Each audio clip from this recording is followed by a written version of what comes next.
జాతీయ స్థాయిలో రాహుల్ గాంధీ చేస్తున్న ఓట్ల చోరీ పోరాటానికి మద్దతు పలుకుతున్నారా అన్న మీడియా ప్రశ్నకు స్పందిస్తూ వైసీపీ అధినేత వైఎస్ జగన్ చేసిన హాట్ లైన్ టచ్ విమర్శలు తెలుగు రాష్ట్రాల్లో ఇంకా ప్రకంపనలు రేపుతూనే ఉన్నాయి. చంద్రబాబు, రేవంత్ రెడ్డితో రాహుల్ హాట్ లైన్లో టచ్లో ఉన్నారని, అందుకే ఏపీలో ఓట్ల అక్రమాలపై స్పందించడం లేదంటూ జగన్ చేసిన విమర్శలకు కాంగ్రెస్ ఇప్పటికే కౌంటర్ ఇచ్చింది. తాజాగా మరోసారి కాంగ్రెస్ ఎంపీ మాణిక్య ఠాకూర్ జగన్కు కౌంటర్ ఇచ్చారు.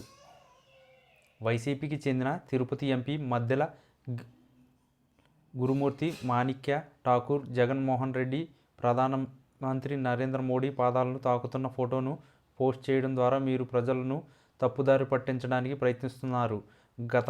జగన్ గతంలో అప్పటి గవర్నర్ విశ్వభూషణ్ హరిచందన్, మాజీ రాష్ట్రపతి రామ్నాథ్ కోవిందులు పాదాలను కూడా తాకారని గుర్తు చేశారు. ఇది రాజకీయాల గురించి కాదని, మర్యాదలు, అతని తల్లిదండ్రులు అతనిలో పెంపొందించిన విలువల గురించి అన్నారు.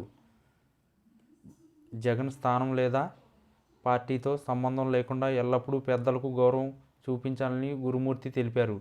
ఇటువంటి హావభావాలు వినయం, మంచి పెంపకాన్ని ప్రతిబింబిస్తాయన్నారు. ఇది రాజకీయ సమర్పణ లేదా బలహీనత కాదన్నారు.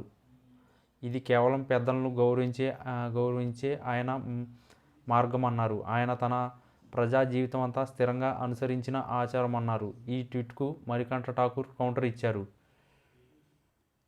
ఎంపీ గురుమూర్తి గారు, మీకు నేను ఓ సింపుల్ ప్రశ్న వేస్తున్నా. మోడీకి పాదాభివందనం చేసిన ఏకైక ఎంపీ, సీఎం ఎవరని మాణిక్య ఠాకూర్ ప్రశ్నించారు. మోడీ కాళ్ళు పట్టుకోవడం విలువలు, మర్యాద అయితే జగన్ ఆయన తల్లి పాదాలను బహిరంగంగా తాకుతున్న ఫోటో ఒకటి చూపించగలరా అని నిలదీశారు.